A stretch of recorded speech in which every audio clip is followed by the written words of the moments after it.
Tetapi sholatnya itu sendiri tidak disunahkan diawali dengan bismillahirrahmanirrahim. Berbeda dengan wudhu, karena wudhu ini adalah perbuatan rentetan yang di dalamnya tidak ditentukan, tidak diawali dengan bismillahirrahmanirrahim. Maka di situ ketika kita wudhu boleh mengawalinya dengan bismillahirrahmanirrahim, karena memang syariat tidak menentukan tidak diawali dengan bismillahirrahmanirrahim maupun diawali dengan bismillahirrahmanirrahim. Maka ketika seseorang berwudu disunahkan untuk mengawalinya dengan bismillahirrahmanirrahim. Tetapi kalau sholat, syariat itu sudah mensyariatkan tidak diawali dengan bismillah, tetapi diawali dengan takbiratul ihram. Kalau inna lillahi wa inna ilaihi raji'un, itu juga tidak diawali dengan bismillahirrahmanirrahim.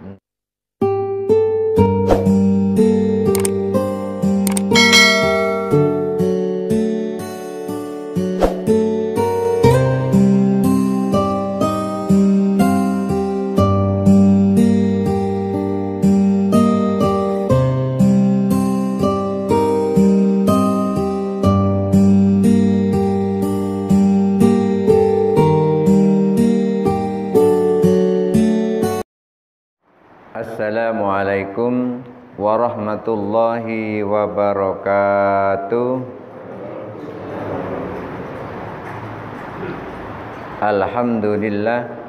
Alhamdulillahi rabbil alamin, wa bihi nasta'in wa ala umurid dunya waddin, wassalatu wassalamu ala sayyidil anbiya'i wal mursalin wa ala alihi wa ashabihi ajma'in.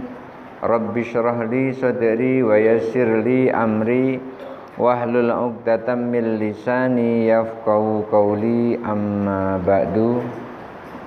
Hadirin hadirat jamaah salat subuh yang dirahmati Allah. Pertemuan yang lalu terakhir kita membicarakan tentang hukum membaca bismillahirrahmanirrahim, di mana ketika seseorang memulai pekerjaannya diawali dengan bismillahirrahmanirrahim, ada kalanya bismillahnya itu mendapat pahala, ada kalanya bismillahnya itu tidak mendapat pahala, dan bahkan ada kalanya bismillahnya itu mendapat dosa sebesar dosa perbuatannya.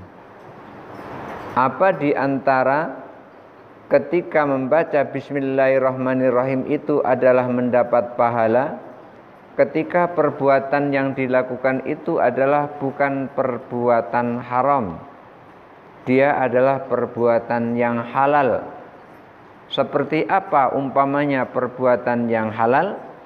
Seperti seseorang belum melaksanakan berwudu saat memegang air, lalu ia mulai dengan membaca bismillahirrahmanirrahim sambil mencuci tangannya. Maka saat itu membaca bismillahirrahmanirrahim itu mendapat pahala. Ketika seseorang ingin makan, duduk di atas kursi di depan meja, kemudian begitu ia memulai makan, dia membaca bismillahirrahmanirrahim, maka pada saat itu bismillahnya akan mendapat pahala. Tetapi ada bismillah itu yang tidak diperlukan sama sekali. Artinya ketika kita membacanya itu tidak mendapat pahala. Seperti apa? Seperti seseorang mau buang ingus. Begitu mau buang ingus baca bismillahirrahmanirrahim, maka bismillahnya tidak mendapat pahala. Kenapa? Karena buang ingus itu termasuk min safasifil umuri, termasuk dari perkara yang remeh atau meludah. Ketika seseorang meludah membaca bismillah, maka meludahnya tidak berdosa, juga tidak mendapat pahala. Tetapi ada kalanya seseorang membaca bismillah itu adalah haram, tidak boleh. Kapan membaca bismillah itu tidak boleh? Ketika seseorang mau melakukan perbuatan yang haram. haramun lidzatihi, seperti berjudi. Ketika seseorang mau berjudi membaca bismillahirrahmanirrahim, dalam bayangannya kalau membaca bismillah nanti akan menang, maka bismillahnya ini jadi haram.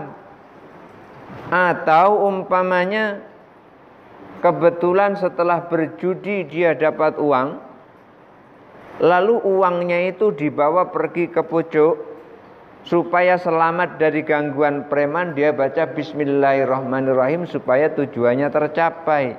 Yang seperti itu haramun lidzatihi, itu tidak boleh membaca bismillahirrahmanirrahim, hukumnya haram.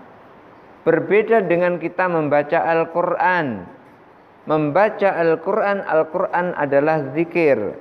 Maka seseorang ketika membaca Al-Quran mengawalinya dengan bismillahirrahmanirrahim, maka membaca Al-Qur'annya itu bismillahnya mendapat pahala dari Allah Subhanahu wa taala.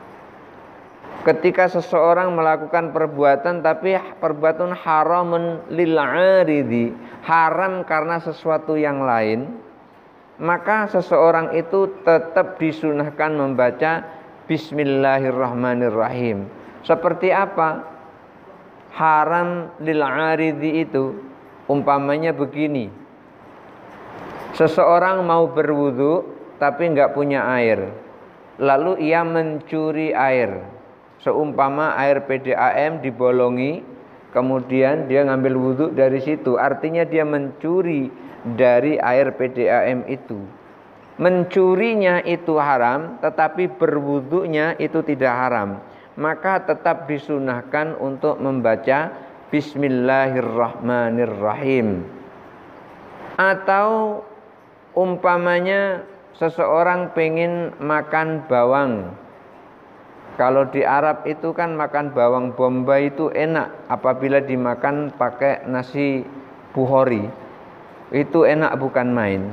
Itu di sana. Tapi jangan coba-coba di sini. Makan bawang bombay pakai nasi yang biasa kita makan muntah-muntah. Tidak tahu apa rahasianya di situ. Perasaan saya kemarin makan nasi bukhori pakai bawang bombay ditambah dengan 2 cabai hijau yang sebesar jari ini, itu makan itu langsung dipotel gitu aja, langsung dikunyah, enaknya nggak ada lagi tandingannya saat itu. Entah apa karena nggak ada makanan lain atau gimana.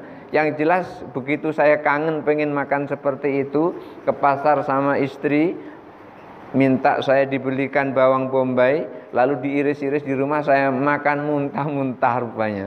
Beda rasanya di sana dengan di sini.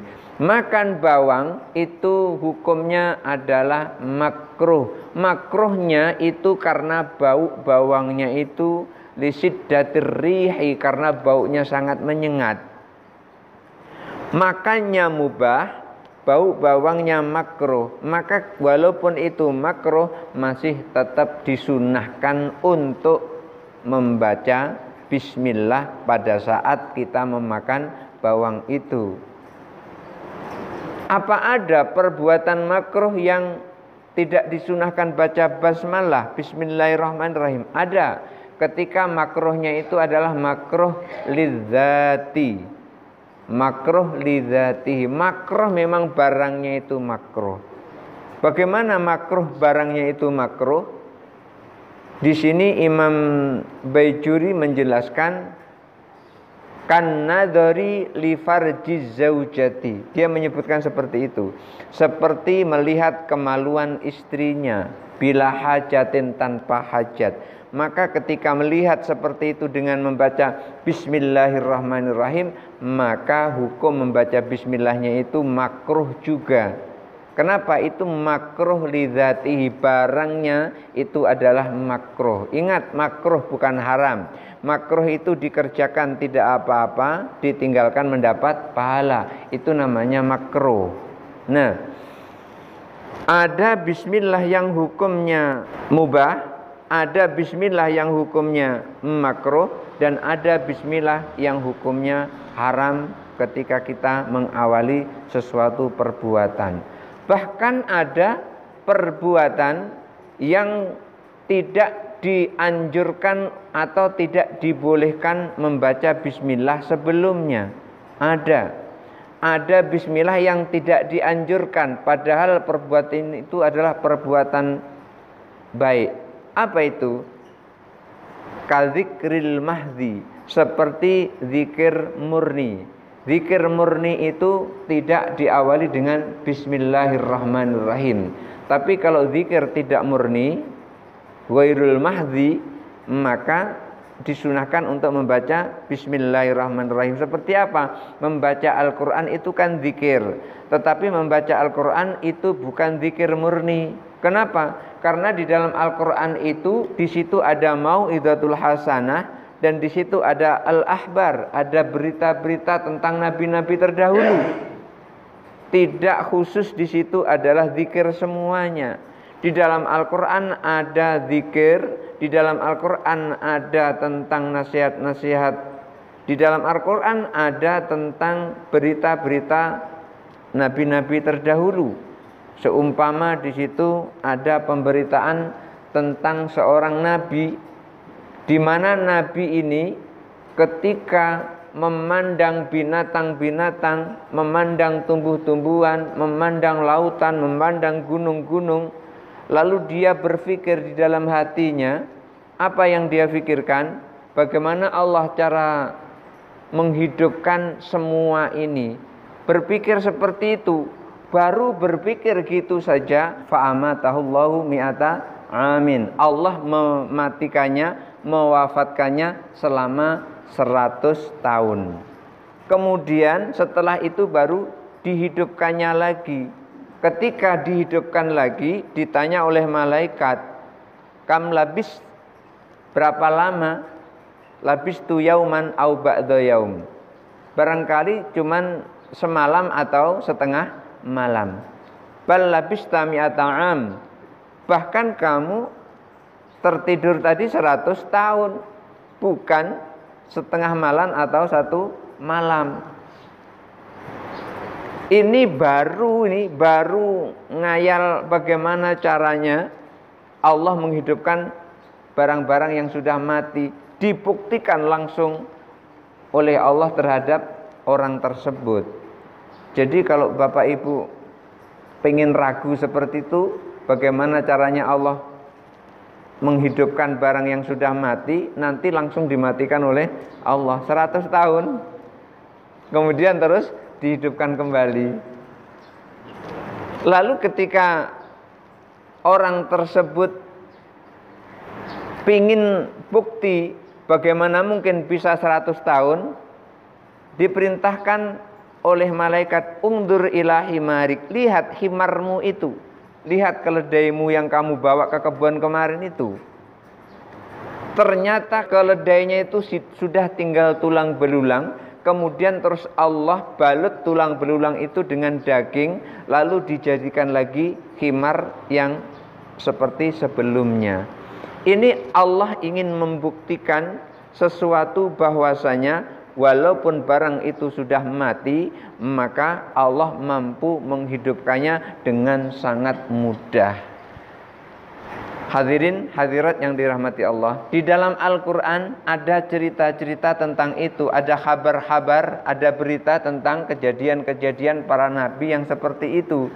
Di samping Ashabul Kahfi yang sudah kita kenal pada umumnya, itu yang tidur di gua selama 300 tahun. Ini bukan Ashabul Kahfi, ini adalah seorang nabi yang Allah ingin membuktikan kekuasaannya dengan menghidupkan benda-benda mati, dengan menghidupkan barang-barang yang mati, yang tadinya dia meragukan bagaimana caranya Allah. Kaifa yuhyillahul mauta, bagaimana Allah menghidupkan sesuatu yang sudah mati. Al-Quran bukan zikir murni. Oleh karena itu, ketika seseorang membaca Al-Quran, itu disunahkan membaca Bismillahirrahmanirrahim.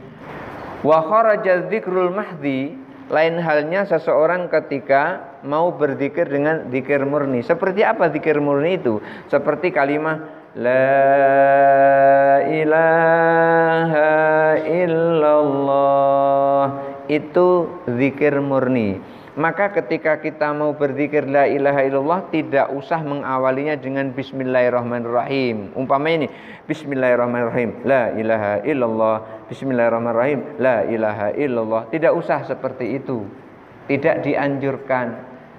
Karena itu adalah zikir murni. Dan saya belum pernah melihat atau mendengar ada imam atau ustadz atau kiai yang mengawali zikirnya itu dengan bismillahirrahmanirrahim, la ilaha illallah. Enggak ada yang seperti itu, belum pernah saya dengar. Tapi kalau diawali dengan pemberitahuan, umpamanya afdalu dzikri falam annahu la ilaha illallah, itu pemberitahuan, bukan mengawali, tapi pemberitahuan bahwasanya seutama-utama zikir adalah la ilaha illallah. Dan bahkan di dalam sebuah riwayat itu disebutkan ketika seseorang mengucapkan kalimat zikir la ilaha illallah dan zikirnya yang ia ucapkan itu dipanjang-panjangkan pada bagian huruf yang panjang, la-nya kan panjang, la ilaha illallah, dipanjangkan seperti itu, niatnya bertaubat kepada Allah Subhanahu wa ta'ala, maka sekali mengucapkan kalimah la ilaha illallah itu 4.000 dosanya gugur.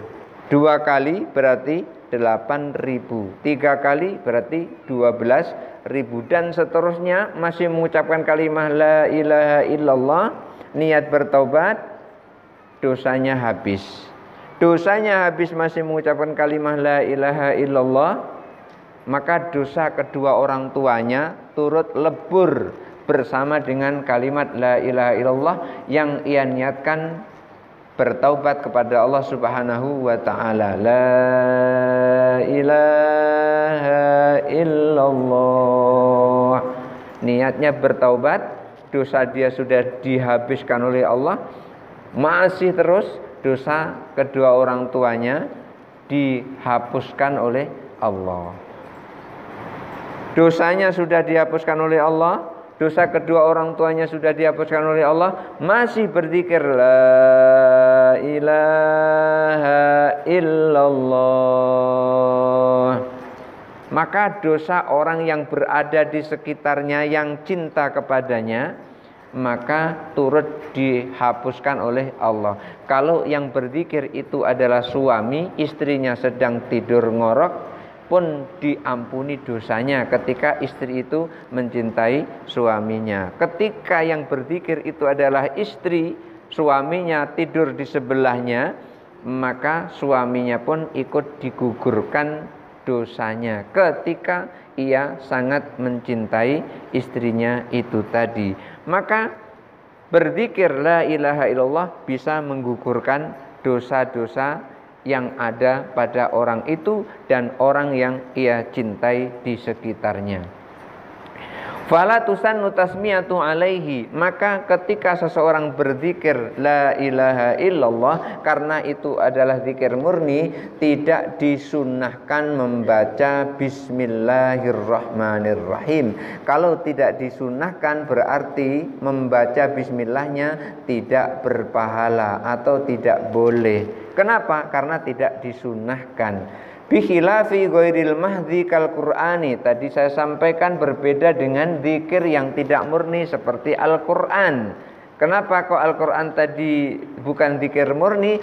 Listimalihi ala ghairi dzikri, karena di dalam Al-Qur'an ada kalimat-kalimat yang bukan zikir, kal ahbari, seperti kalimat-kalimat di dalamnya berita-berita tentang nabi-nabi terdahulu, wal mawa'idhi, dan juga nasihat-nasihat untuk kebaikan.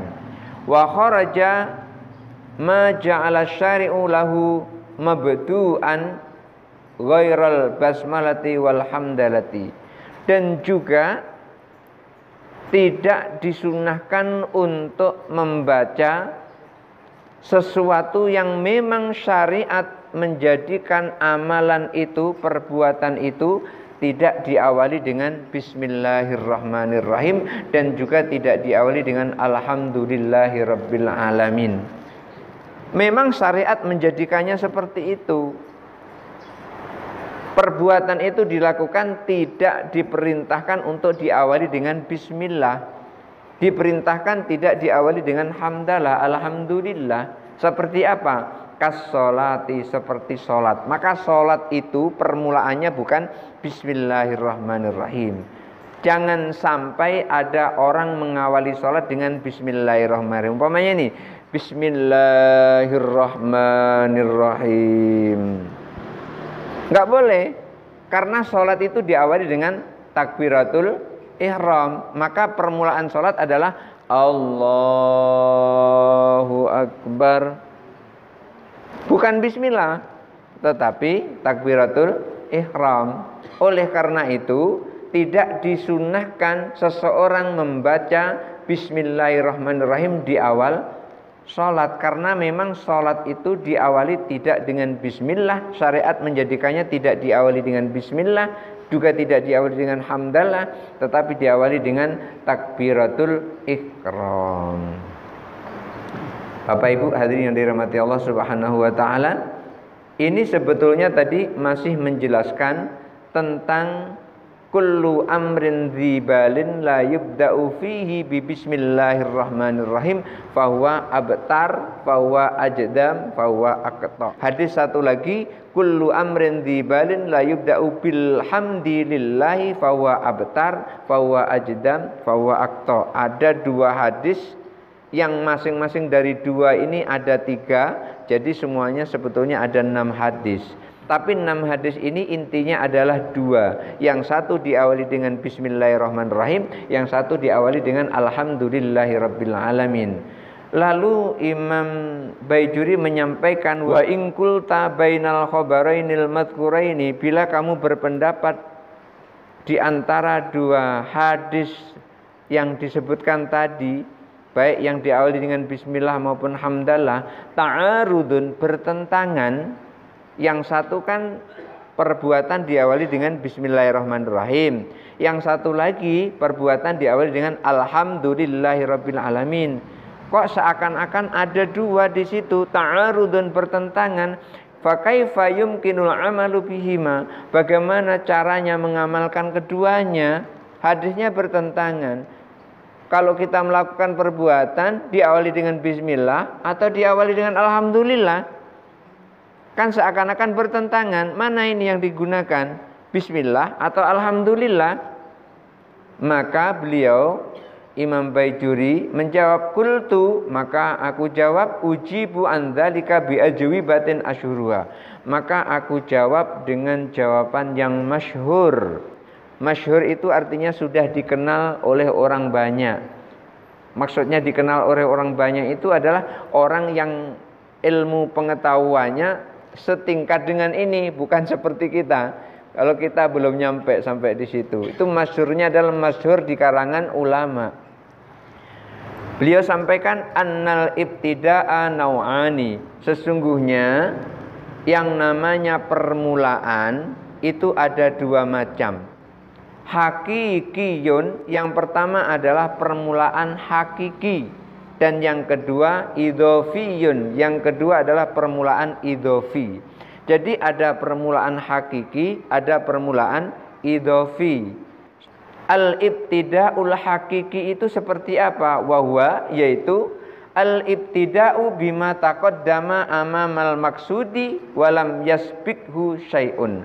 Yang disebut dengan permulaan hakiki itu adalah permulaan yang berada di depan maksud, dan permulaan itu tidak diawali dengan apa-apa kecuali dengan itu. Umpamanya mau berkata bismillahirrahmanirrahim, bapak-bapak, ibu-ibu, mari kita. Nah, itu berarti sebelum kita menyampaikan bapak-bapak, ibu-ibu, tidak ada kata-kata yang lain kecuali bismillahirrahmanirrahim. Itu namanya permulaan yang berada di awal maksud, dan tidak ada kata-kata yang lain kecuali itu.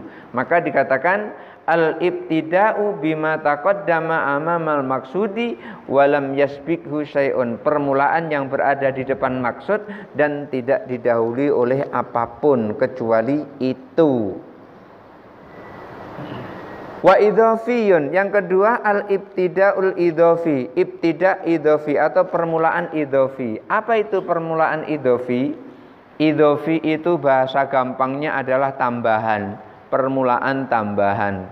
Al-ibtida'ul idhofi yaitu al-ibtida'u bima taqaddama amamal maksudi wa in sabaqahu syai'un. Permulaan yang berada di depan maksud walaupun sudah diawali oleh sesuatu, yaitu alhamdulillahi rabbil alamin. Jadi di sini tidak ada pertentangan.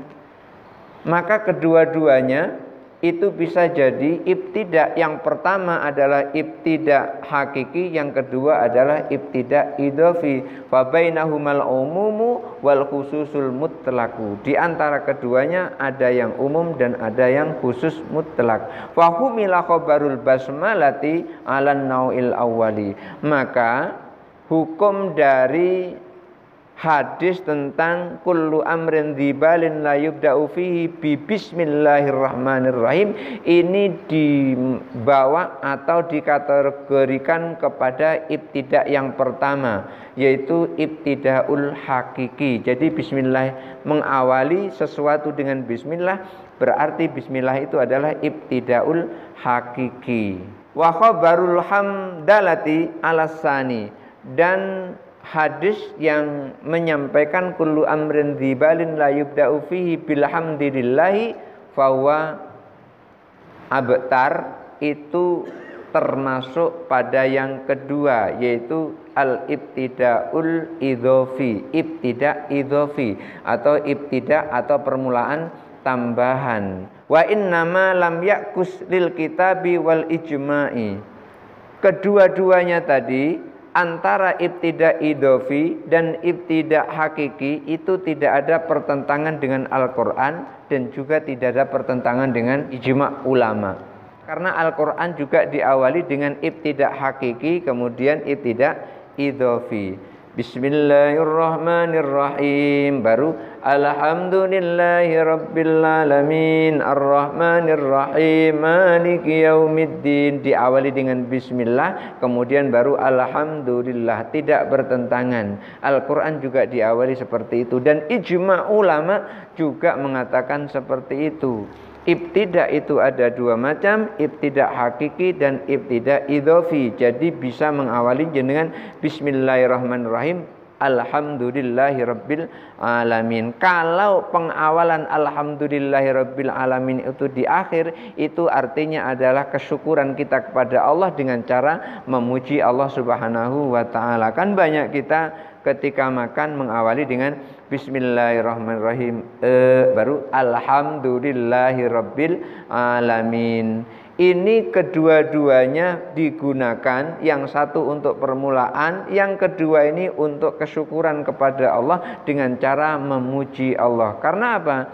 Karena pujian itu sesungguhnya adalah milik Allah, tidak milik manusia, tetapi milik Allah. Kalau seandainya ada orang dipuji, wah pinter, wah alim, wah hafal Al-Quran, wah dan seterusnya, yang seperti itu pada hakikatnya adalah yang dipuji Allah, bukan orang itu. Orang itu tidak mendapat hak pujian secara hakiki, tetapi yang mendapat pujian hakiki adalah Allah. Kenapa?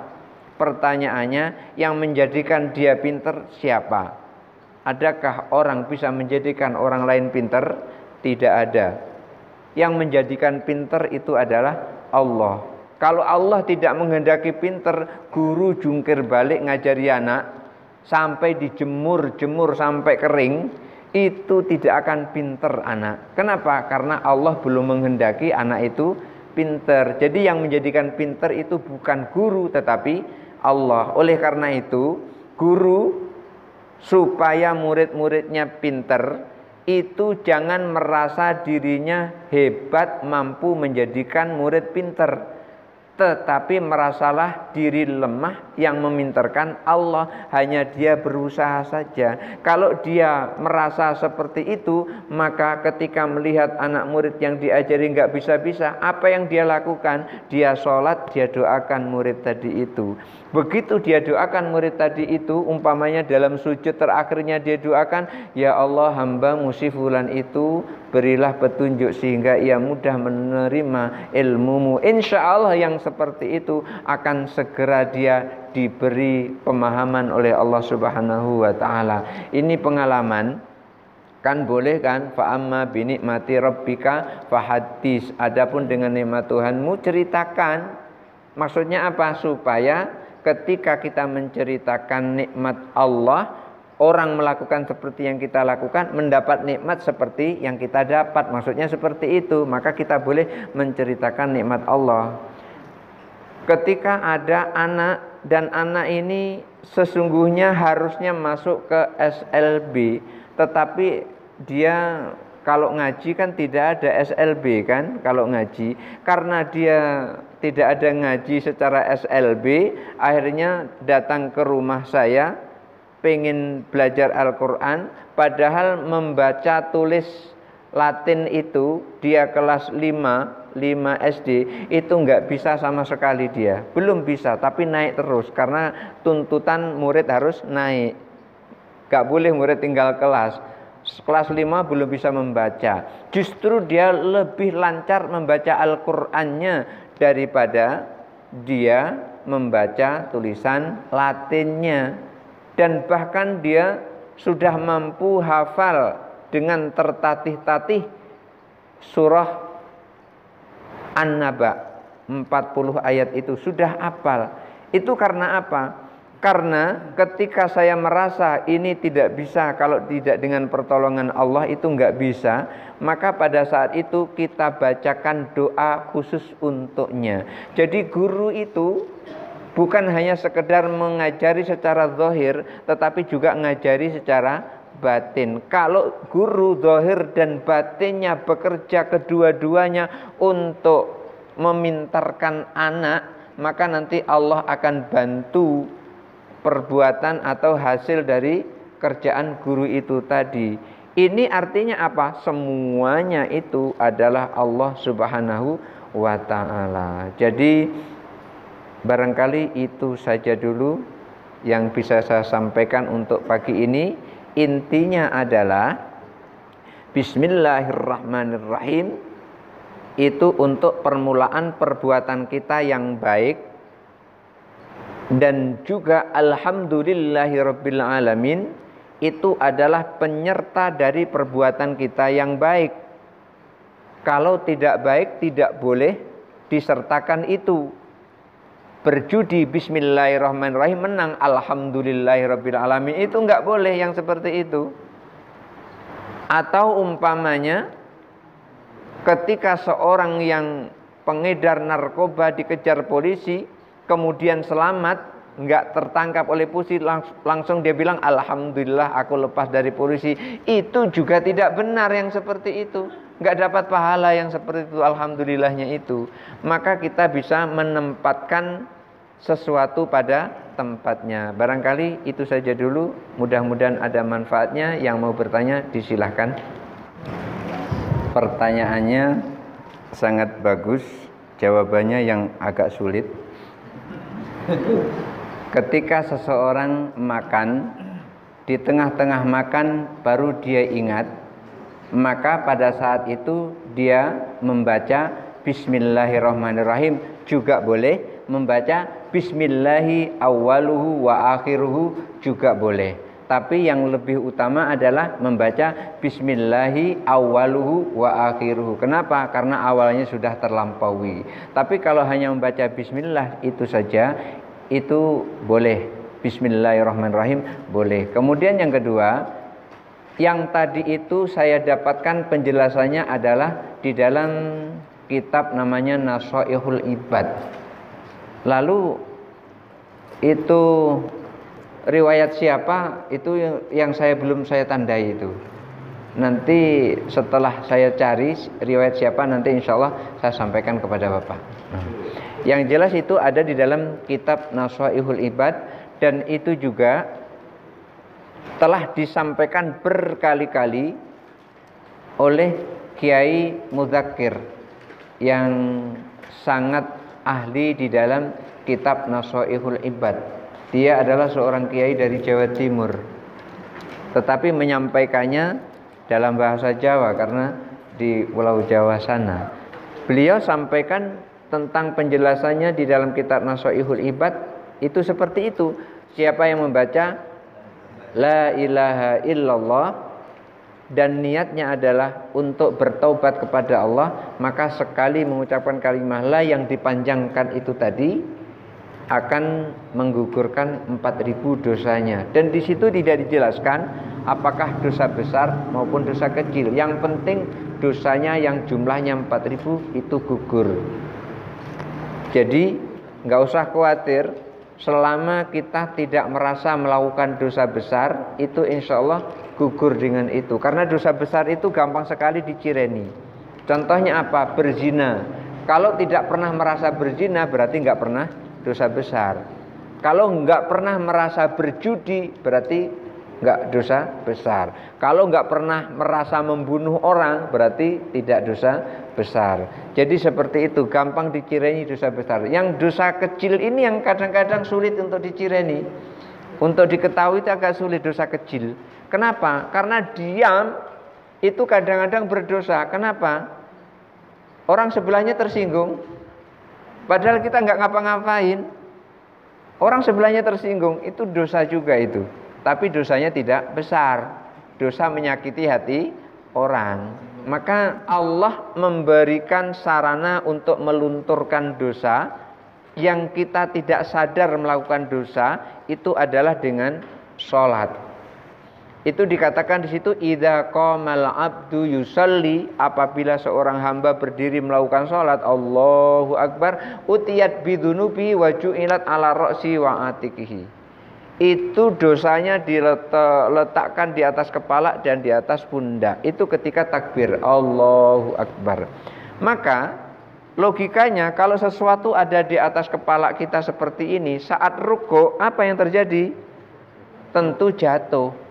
Maka fakul lama roka'a au sajada, setiap kali rukuk dan sujud sakotot adzunubu anhu, dosanya berguguran dari atas kepala, di atas pundak.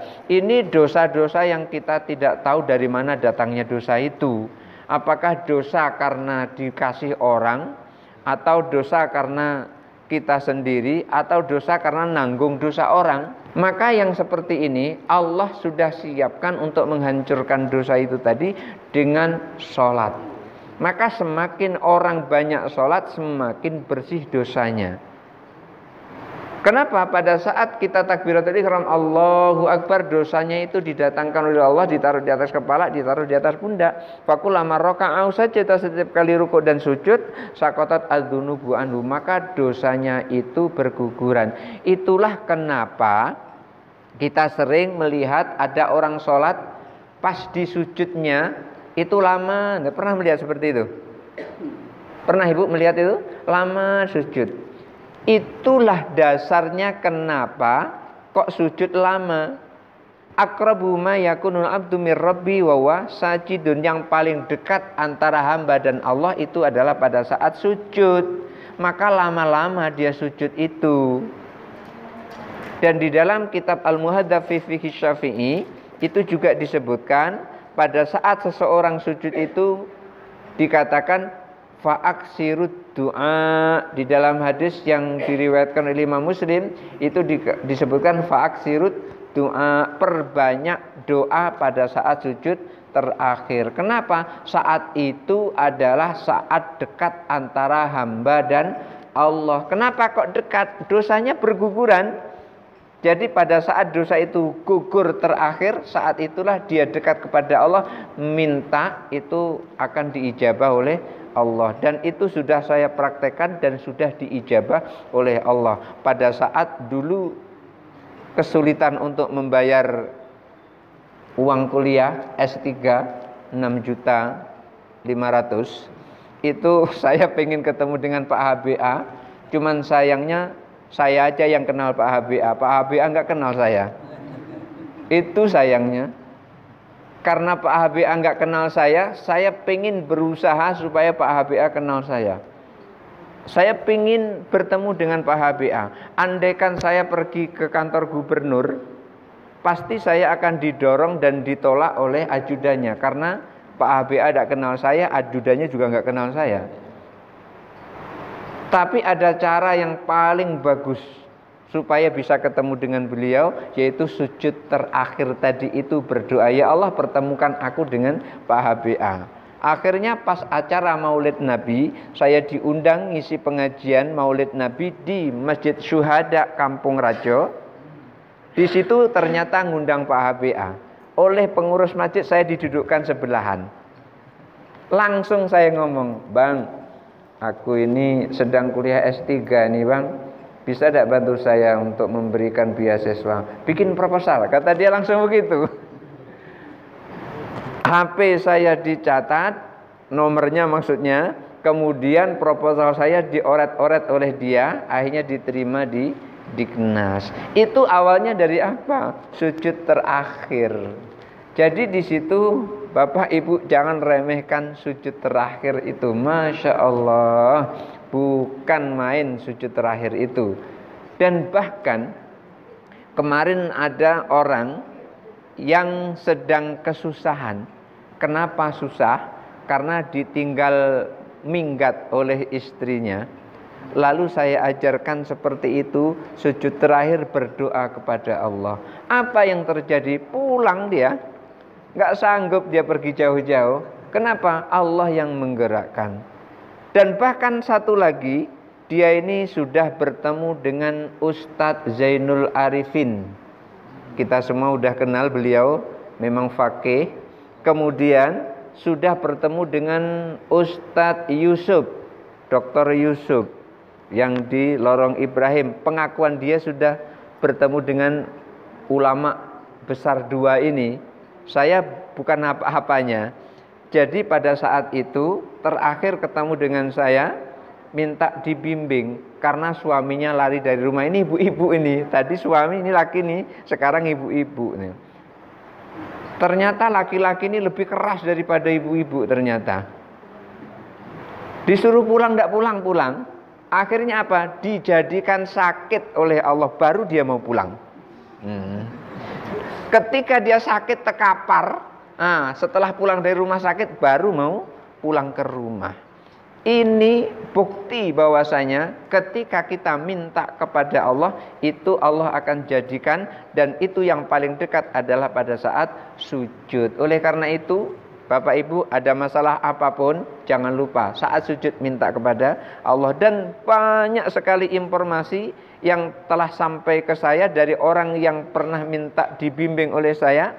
Pada saat itu ibu-ibu anggota pengajian yang ada di Majelis Taklim BKMT Provinsi yang di Masjid Agung, itu anaknya bukan main, susah diomongi oleh emaknya. Akhirnya diomongi saat sujud itu nurut senurut-nurutnya. Bukan main ibu itu senangnya. Terima kasih, jangan dengan saya Bu, terima kasih kepada Allah. Karena semua itu yang jadikan adalah Allah. Saya cuma perantara, nunjukkan caranya saja. Kejadiannya adalah kekhusyuan ibu terhadap sholat ibu, dan Allah mengijabah apa yang ibu mintakan itu tadi. Jadi doa pada saat sujud terakhir itu memang hadis yang disampaikan oleh Imam Muslim, fa'aksirud du'a. Di situ dikatakan di dalam kitab Al-Muhadzab, fayustajabu qabla ayyarfa'a.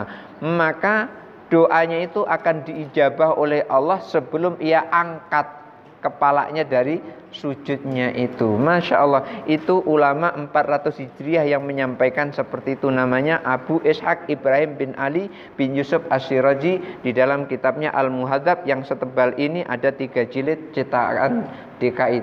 Kalau cetakan Al-Quddus itu ada 4 jilid. Barangkali itu saja dulu. Dengan bahasa berdoa tadi dengan bahasa apa? Berdoa tadi dengan bahasa apa? Berdoa tadi dengan bahasa kita sendiri. Ada kemarin yang bertanya, loh kok dalam bahasa kita sendiri? nanti itu membatalkan sholat. Membatalkan sholat itu tidak dalam bahasa, tetapi membatalkan sholat itu ketika ngomong dengan orang lain. Kalau ngomong dengan Allah tidak membatalkan sholat, tapi kalau ngomong dengan orang baru batal sholat. Walaupun Arab, contoh, ketika terjadi sholat di belakang imam, rupanya di situ ada yang bersin. Pada saat itu sahabat sholat di belakang imam, dia bersin. Acing. Jawab dia, alhamdulillah. Yang dengar tadi jawab, yarhamukallah. Jawab lagi, yahdibukumullah. Yang seperti itu yang membatalkan sholat. Walaupun itu tidak mafhum secara pikiran kita, tidak bisa kita pahami, tetapi itu adalah sambung menyambung antara manusia dengan manusia. Itu yang membatalkan sholat. Tapi kalau kita komunikasi kepada Allah, batin kita nyebut, dalam batin kita kan bunyi, batin kita ini bunyi, ya Allah begini, nggak apa-apa. Karena Allah itu nggak usah yang kita ucapkan, yang di batin itu Allah sudah tahu. Jadi kalau memang ragu dalam mengucapkan melalui lisan, cukup dalam hati. Tetapi kalau saya tidak ragu, karena saya sedang bicara dengan Allah, dan buktinya diijabah oleh Allah. Kalau itu salah, saya yakin tidak diijabah oleh Allah. Jadi seperti itu. Berkembang nih. Padahal kita ini doa tujuh pagi. Tapi kita juga kadang mengganggu kita di samping kawan terutama ini. Kira jeda lama itu kan berapa ya? Tapi kalau kita lihat imam mungkin separuh dari dia sujud itu sudah assalamualaikum. Jadi kita sudah sampai di baca itu akhir. Itu kira hukumnya gimana? Kalau tidak menunggu sholat itu. Iya. Namanya sujud itu, imam dia masa terakhir, mungkin tidak sampai sudah gitu. Iya. Imam assalamualaikum. Lamanya gitu ya. Lamanya Iya. Itu satu. Dan yang kedua, di surat di Al-Quran ada surat 10 berapa ya? Tidak ada Bismillahnya gitu. Yang mana itu? Bertobat ya. Oh iya. Nggak ada bismillahnya. Tidak jauh dulu. Iya. Yang lain itu sudah semua. Iya. Gimana? Oh gitu ya. Yang terakhir kita mungkin Ustaz bisa menjelaskan kepada kami kilas saja itu berkaitan dengan al-zaitun. Al-zaitun. Iya. Kira gambaran kilas ya duduk masalahnya kita bagaimana? Oh gitu. Jadi jadi produk. Oh gitu ya. Baik. Yang pertama, seberapa lamanya kita sujud itu? Ukurannya adalah tidak melampaui rukun sholat. Artinya selama imam itu belum sampai kepada rukun berikutnya, maka itu masih tetap boleh. Kalau kita sujud, rukun berikutnya adalah duduk tahiyat akhir. Maka ketika imam sudah salam, dia baru angkat dari sujudnya, itu batal sholatnya. Tetapi ketika imam masih tahiyat akhir, belum salam, kemudian dia angkat, maka saat itu sholatnya masih tetap sah. Itu ukurannya. Jangan melampaui rukun. Tidak hanya itu, umpamanya gini, ada orang rukuknya lama sekali, lalu imam sudah i'tidal, sami Allahu liman hamidah, belum juga dia i'tidal, sampai imam itu sudah sujud Allahu Akbar, baru dia i'tidal, itu batal sholatnya seperti itu, karena sudah melampaui satu rukun. Jangan tertinggal rukun di dalam sholat berjamaah. Kalau sholat sendiri nggak apa-apa lama-lama. Kalau sholat berjamaah harus tunduk dan patuh dengan imam. Jangan sampai namanya makmum tapi kok nggak nurut imam. Nah, ini yang susah ini. Imam ruku dia malah sujud. Ah, ini yang tidak sah sholatnya. Sama dengan gini, ketika imam baca doa kunut, Allahumma dini fiman hadait, karena dia nggak setuju dengan kunut, langsung dia sujud, batal sholatnya. Kenapa? Nggak ngikut dengan imam. Kalau imam kunut, maka makmum juga harus ikut kunut, karena imam harus diikuti perbuatannya ketika perbuatan itu adalah perbuatan sholat. Nah, seperti tadi, ukurannya adalah tidak melampaui satu rukun, masih berada pada rukun itu. Kemudian yang kedua, di dalam Al-Quran setiap surat itu diawali dengan Bismillahirrahmanirrahim. Untuk apa? Di dalam tafsir As-Sawi itu disebutkan Al-Quran setiap suratnya dibatasi dengan bismillah atau diawali dengan bismillahirrahmanirrahim. Itu bismillah adalah untuk membedakan antara surah yang satu dengan surah yang berikutnya.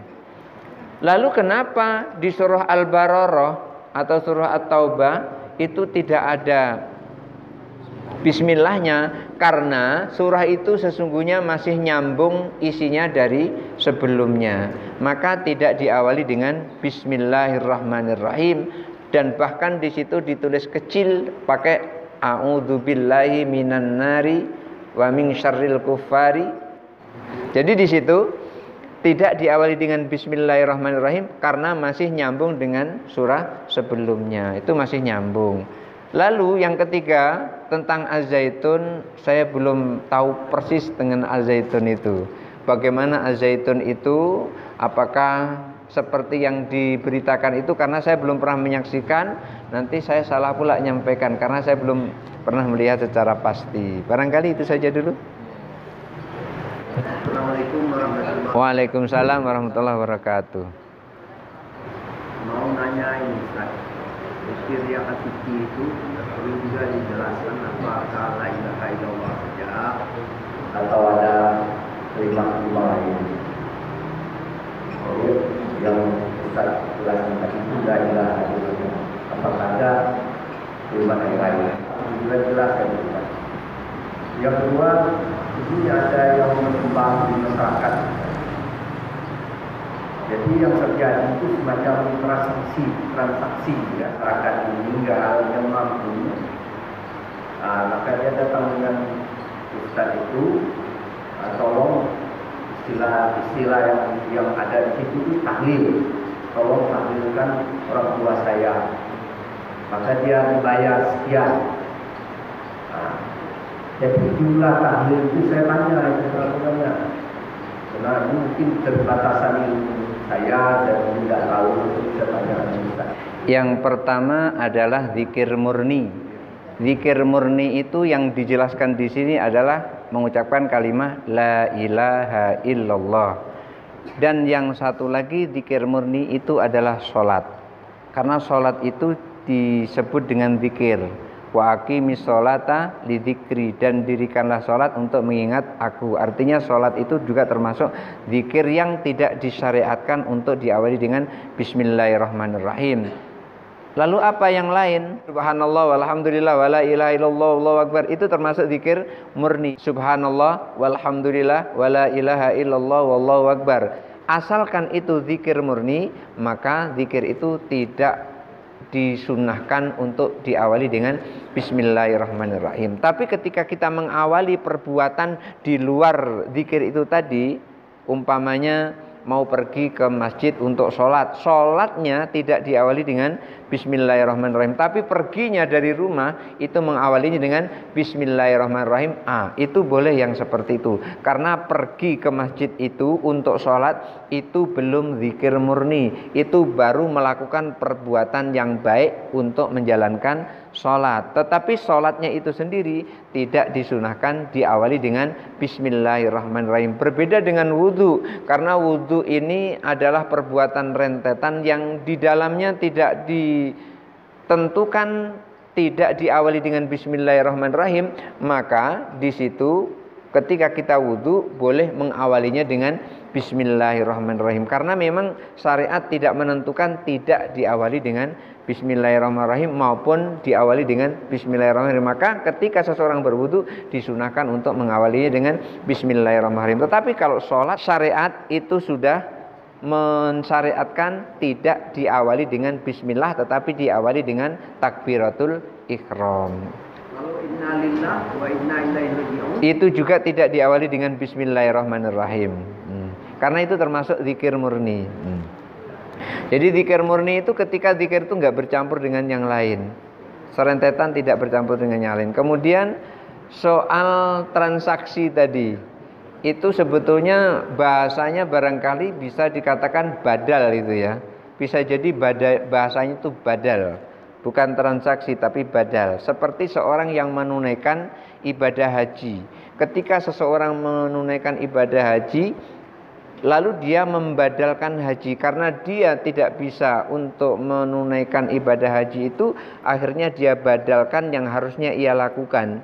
Maka pada saat itu dibolehkan. Pada saat itu tujuannya adalah badal. Ketika badal itu maka niatnya itu boleh diwakilkan karena dia tidak mampu untuk melakukan haji itu.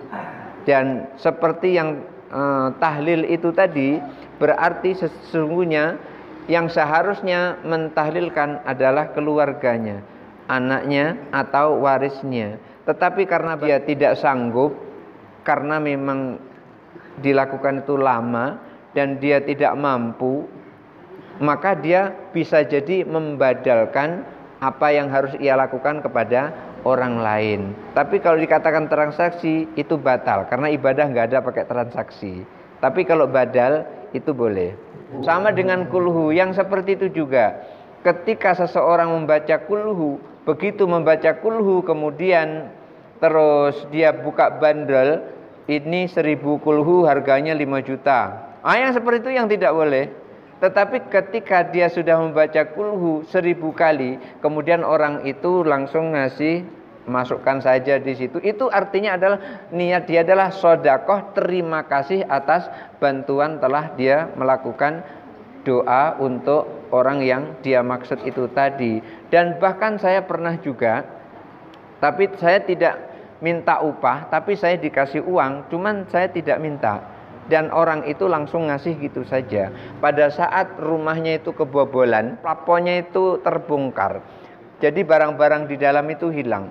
Lalu orang ini menyampaikan ke saya, Ustadz, tolong bacakan surah Nariyah 4000 kali. Akhirnya saya bacakan surah Nariyah 4000 kali. Saya bacakan surah Nariyah 4000 kali itu, kepanasan orang yang maling tadi rupanya masih tetangga sebelahnya karena bedengan gitu.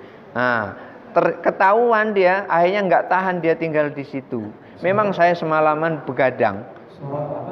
Sholawat Nariyah, Allahumma sholli sholatan kamilatan wa salim salaman itu. Ini sudah jadi mujarrab, artinya sudah dicoba, sudah saya coba. Dan dia kepanasan, lalu ketahuan di situ kalau sesungguhnya dia yang mencuri. Cuman karena tetangga nggak enak ribut, maka cukup dia tahu, oh itu pencurinya. Itu saja. Makanya besok lagi ketika dia lewat, hati-hati, awas pencuri gitu. Masih lagi. Izin Pak Imam, saya Pak Ustaz sebelum itu membaca doa dari sini. Kalau kita berkaitan dengan doa, doa ayat yang berkenaan. Ini Ustaz yang saya mengatakan, pertama ketika kita memberikan kalau menurut saya hukumnya boleh. Kenapa? Karena badal haji pun boleh dilakukan. Maka kalau berkias kepada itu, maka berkorban pun boleh dilakukan. Dan bahkan ketika Ubadah, dalam riwayat Sahih Bukhari, itu Ubadah bertanya kepada Rasulullah, ya Rasulullah, aku ingin mensodakohkan kurma 1 kebun ini, kira-kira ada enggak manfaatnya untuk ibuku? Lalu Rasulullah sampaikan, naam, ya ada manfaatnya. Lalu Ubadah itu mensodakohkan satu kebun korma, buahnya diberikan kepada orang. Bukan kebunnya yang disedekahkan, tapi kormanya yang pada saat itu panen itu disedekahkan kepada orang. Dan itu kata Rasulullah sampai, ini ada dalam riwayat Sahih Bukhari. Jadi artinya boleh kita berkorban atas nama orang yang sudah meninggal. Maka korban ini adalah merupakan salah satu di antara dua yang niatnya boleh diwakilkan. Ingat tuh, niatnya boleh diwakilkan. Ini kata Imam Nawawi di dalam Syarah Arba'in Nawawinya. Ini boleh diwakilkan niatnya. Tapi kalau sholat nggak boleh diwakilkan niatnya. Puasa nggak boleh diwakilkan niatnya. Ini boleh diwakilkan niatnya. Ada dua yang boleh diwakilkan niatnya itu. Yang satu berkorban, yang satu membayar zakat. Ketika membayar zakat, menyampaikan zakat, itu niatnya boleh diwakilkan walaupun orang yang punya, yang berhak itu mampu melakukan niat sendiri. Bayangkan, mampu melakukan niat sendiri saja boleh diwakilkan, apalagi tidak mampu. Makanya ketika seseorang telah meninggal, dia kan tidak mampu niat itu, maka niatnya diwakilkan kepada kita, anaknya, untuk menyembelih binatang korban atas nama orang tuanya. Maka badal haji saja boleh dilakukan, apalagi cuman korban. Karena haji itu merupakan rukun Islam. Kalau korban itu hanya sunnah, dan Imam Syafi'i menyebutkannya sunnah muakkad. Yang kedua, ketika kita puasa Arafah, jatuhnya hari Senin, maka kita niatnya jangan niat puasa Senin, tapi niatlah puasa Arafah. Niscaya puasa di hari Seninnya itu sudah ngikut, karena tempatnya adalah di hari Senin. Maka orang yang berpuasa di hari Senin itu dalam riwayat itu disebutkan saat hari Senin itu saat dilaporkan amal kita kepada Allah. Maka ketika kita puasa Arafah di hari Senin itu tetap kita niatnya adalah Arafah. Hari Seninnya tetap kita dilaporkan dalam keadaan puasa. Jadi jangan puasa Senin, tapi puasalah Arafah. Niscaya Senin akan ikut. Satu contoh lagi, ketika Bapak pergi ke masjid, pingin sholat tahiyatul masjid. Ketika muadzin sudah qomat, kita tidak boleh sholat apapun, termasuk sholat tahiyatul masjid. Sholat tahiyatul masjid itu apa? Sholat tahiyatul masjid itu adalah sholat untuk menghormati masjid. Syaratnya adalah belum duduk. Kalau sudah duduk itu bukan tahiyatul masjid. Maka apapun sholat yang dilakukan pertama sekali sebelum duduk, maka itulah termasuk sholat tahiyatul masjid. Oleh karena itu nggak usah khawatir kehilangan sholat tahiyatul masjid. Ikut saja sholat pada saat itu imam sudah memulai takbiratul ihram, maka tahiyatul masjidnya sudah masuk di situ karena keterlambatan kita. Oleh karena itu, ketika Bapak Ibu mau pergi ke masjid, terus mendengar azan, itu tidak boleh lari-lari, jalan biasa saja. Kenapa? Karena yang menentukan kita sholat berjamaah atau tidak berjamaah, itu adalah ketentuan dari Allah. Walaupun kita lari-lari pengen ngejar jamaah, ternyata situ jatuh dan tidak bisa bangun lagi, kan nggak malah sholat berjamaah, malah dia digotong berjamaah. Nah, jadi di sini kenapa kita nggak boleh lari-lari pada saat sholat berjamaah? Jalan seperti biasa saja. Nanti pada saatnya kita sholat berjamaah, Allah tentukan kita sholat berjamaah, maka kita pun juga akan sholat berjamaah. Jadi seperti itu tadi juga. Ketika kita hari Senin puasa Arafah, niatlah Arafah, niscaya Senin akan ikut. Ketika mau sholat tahiyatul masjid, sementara waktu sudah habis, ini tinggal sedikit lagi nih, kurang lebih kalau sholat itu mungkin tinggal 2 rakaat lagi baru qomat, tahiyatul masjid atau qobliyah zuhur. Bingung nih, tahiyatul masjid atau qobliyah zuhur. Ketika saya yang melakukan sholat itu, maka saya sholat qobliyah zuhur, di situ sudah masuk tahiyatul masjid. Jadi seperti itu. Jadi Ustaz, Kalau puasa sunnahnya Ayyamul Bid dengan hari Senin, terpilih yang mana Ustaz? Kalau Ayyamul Bid dengan hari Senin, Ayyamul Bid yang dimasukkan Senin sudah ngikut. Oh, berarti Ayyamul Bidnya. Iya, karena Senin itu adalah yang pemilik hari. Senin itu pemilik hari. Sementara Ayyamul Bid itu bisa di mana saja. Ya, yang bersatu Ustaz. Iya. Tapi Senin tidak bisa menduduki Ayyamul Bid. Tapi Ayyamul Bid bisa menduduki Senin. Karena tempatnya di hari Senin. Contoh lagi, ketika kita sholat mau jamak misalnya ini maghrib isya, kebetulan kita ini sudah berada di waktu isya, maka boleh sholat isya dulu baru sholat maghrib, atau boleh maghrib dulu baru sholat isya. Kenapa boleh isya dulu? Karena memang waktunya isya, baru maghribnya numpang di situ, Tapi kalau menurut urutan maghrib dulu baru isya. Jadi boleh maghrib dulu baru isya, atau isya dulu baru maghrib, begitu. Nah, barangkali itu saja dulu. Mudah-mudahan ada manfaatnya. Hadanallahu wa iyyakum ajmain. Wallahul muwaffiq ila aqwamit thoriq. Wassalamualaikum warahmatullahi wabarakatuh.